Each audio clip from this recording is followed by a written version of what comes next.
எருசலேம் குமாரத்தியே கெம்பீரி, இதோ ராஜா உன்னிடத்தில் வருகிறார். ஹல்லேலூயா.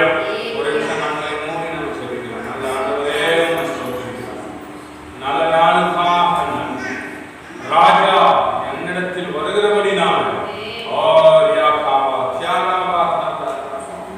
இந்த வார்த்தையின் வல்லமையை நிரப்பி ஆசீர்வதியும். இயேசுவின் நாமத்தில் சகரியா தீர்க்கதரிசி மூலம் இங்கு சொல்லப்பட்ட வாக்குத்தத்தம் சீயோன் குமாரத்தியே, எருசலேம் குமாரத்தியே கெம்பீரி என்று சொல்லப்படுகிறது. ஏனென்றால் ராஜா உன்னிடத்தில் வருகிறார். ஹல்லேலூயா. இப்ப ஒரு பெரிய கலெக்டர் கூட எடுத்துக்கீங்க. முதல்ல கலெக்டர் இடத்தான் போய் தேடி போய் மனு கொடுக்கணும். என்னையாவது ஒரு நாளைக்கு வந்து பார்வையாகிற வருவார்.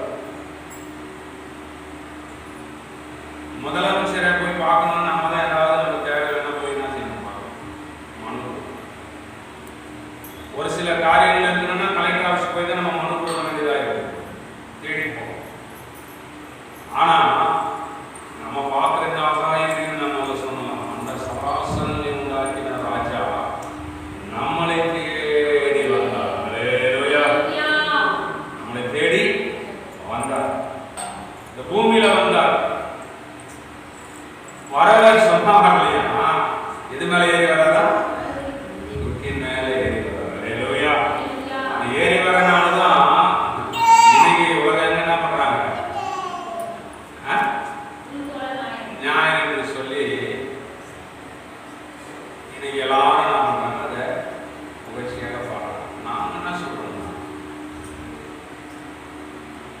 தேசப்பா வாசம் மத்திய சுவிசேஷம் 21ஆம் அதிகாரம் 1ஆம் வசனத்திலிருந்து வாசம்.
தேடி வந்து நாமை கட்டி வைத்திருக்கிற அடிமையான கட்டுகளை அவிழ்த்து நம்மை ஆண்டவருக்கு வேண்டும் என்று சொல்லி, கடவுளுக்கு நீ நான் வேண்டும் என்று சொல்லி கர்த்தர் நம்மை அழைத்திருக்கிறார். ஹல்லேலூயா. இன்னைக்கு உலகத்தில் ஒரு பழமொழி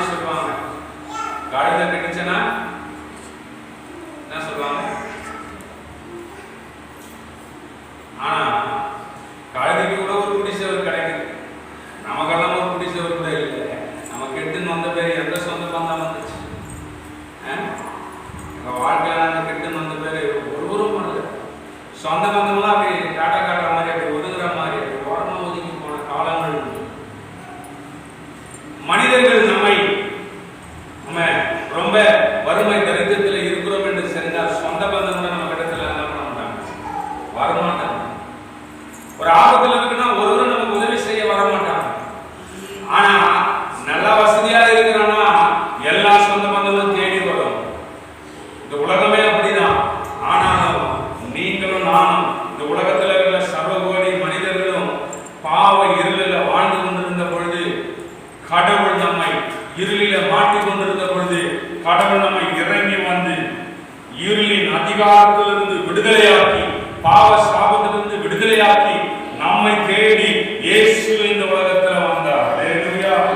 எபேசியர் 1ஆம் அதிகாரம் 11ஆம் வசனத்தை நீங்க படிச்சீங்கன்னா இருளின் அதிகாரத்திலிருந்து நம்மை அவர் விடுதலையாக்க, இருளில் கட்டப்பட்டிருக்கிற நம்ம வாழ்க்கையை விடுதலையாக்க கடவுள் இறங்கி வந்தார், நம்மை தேடி வந்தார்.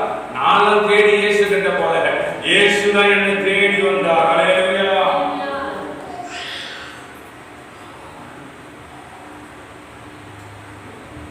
அதான் சொல்லுவாங்க, கழுதை கட்ட பிடிச்சவர்கள்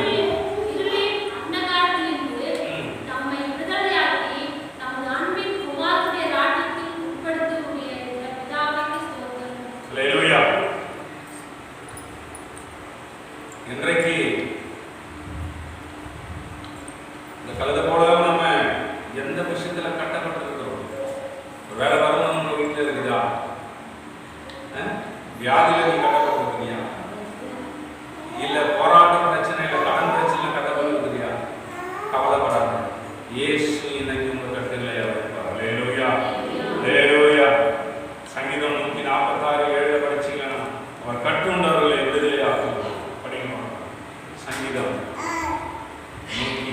146:7.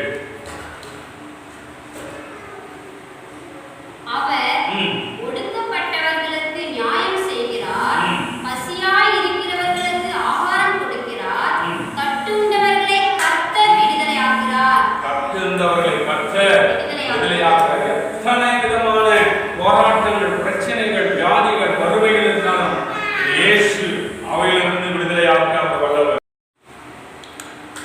எத்தனையோ வியாதிக்கு முடிவே இல்லை, மருந்தோ இல்லை, ஆனாலும் இயேசு விடுதலை தருவார். அல்லேலூயா. அல்லேலூயா. 18 வருஷமா இருக்கிற அம்மா கூனியா கட்டப்பட்டு இருந்தார், நிமிர முடியல. எத்தனை வருஷம்? 18 வருஷம் நிமிரவே முடியல, அப்படியே கூனியாவே இருந்தார். வயசெல்லாம் ஆகல. இன்னைக்கு 90 இல்ல 100 கிட்டத்தட்ட வயசானவங்களுக்கு எப்படி வரும்? தன்னால அவங்க நடந்து கூணு வரும். இவங்க வயசுல நல்லதா இருக்கும். 18 வருஷமா என்ன பண்றாங்க?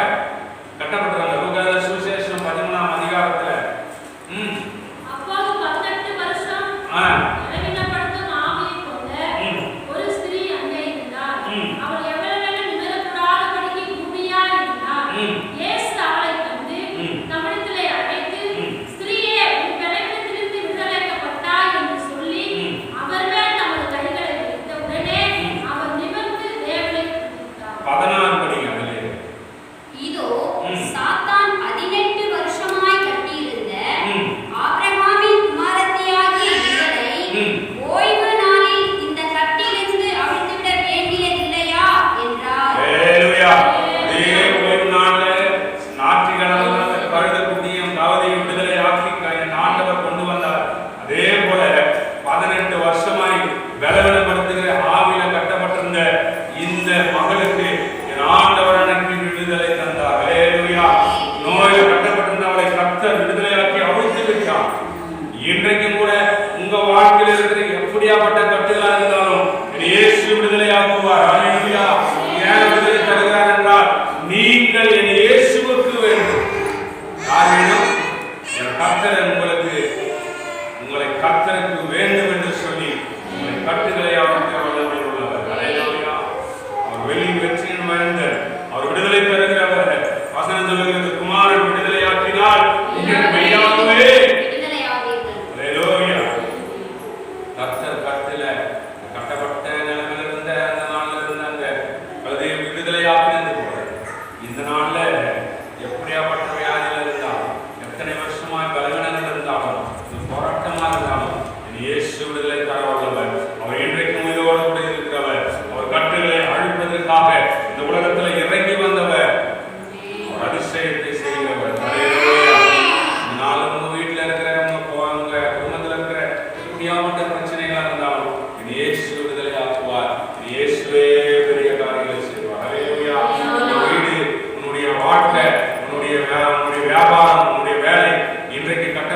நிலைமையில இருக்குதா, இயேசு இன்னைக்கு விடுதலை தருவார். ஹல்லேலூயா. இந்த கட்டிலிருந்து கர்த்தரே அந்த கட்டிலை அவிழ்ப்பார். அப்படியே உங்க வாழ்க்கையில் கர்த்தர் ஒரு பெரிய அதிசயங்களை செய்ய முடியாம எல்லாருடைய ஸ்தோத்திரம் மகிழ்ச்சியும் புகழ்ச்சியும் ஆசீர்வாதமும் என் ஆண்டவர் அவர் மூலம் உங்களுக்கு கிடைக்கும். ஹல்லேலூயா. கர்த்தர் உங்க வாழ்க்கையை ஆசீர்வதித்து உயர்த்துவதற்கு அவர் வல்லமை நிறைந்தவர். ஹல்லேலூயா. யாருக்கு அவ்வளவா பார்த்தாங்களோ இன்னைக்கு கூட அன்னைக்கு கலந்துன்னா ரொம்ப கேவலம் தானே. அதுதான் சொல்லணும் பொதிசுமம். அதனால அதை யாரும் விரும்புறது. ஏன்னா அது கிட்ட போனாலும் உதைக்கும் பக்கத்து இருக்குதான். ஆனா அதற்கு என்ன பண்றாங்க, இலைகளை கீழே போடுறாங்க. அது கீழே நீங்க படிச்சீங்கன்னா 21ல அதுக்கு பட்டு பிதாமரமெல்லாம் தடையில விதைக்கிறாங்க, புகழெல்லாம் தூவுறாங்க. ஹல்லேலூயா. அந்த ராஜ மரியாதையை கர்த்தர் அந்த மிருகத்துக்கு கொடுத்தார். அதுபோல இயேசு நமக்குள்ள வருவாரானால், உங்களுக்குள்ள வருவாரானால், உங்க வீட்டுக்குள்ள வருவாரானால் அதே மகிழ்ச்சி புகழ்ச்சியும் உங்களுக்கு இயேசு தர வல்லவர். ஹல்லேலூயா. ஹல்லேலூயா. எல்லாரும் உன்னதத்திலே ஓசனா என்று நாமங்க எல்லாரும் துதிச்சாங்க. கர்த்தர் பெரியவர். ஹல்லேலூயா. ஓசனா அப்படின்னா கர்த்தாவே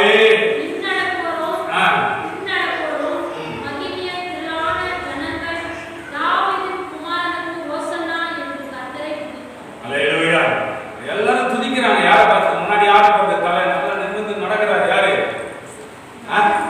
இப்போ உலகத்துல பழனி சொல்லுவாங்க, பூவோடு சேர்ந்த நாளும் மணக்கும். சொல்லுங்க, பூவோடு சேர்ந்த நாளும் மணக்கும். நாளுக்கெல்லாம் வாசனை இல்லை, அது பூவோடு இணைந்து இருப்பதுனால அந்த நாளுக்கு தான் வந்து வாசனை வருது. அதே போல அந்த கட்டப்பட்டிருக்கிற அந்த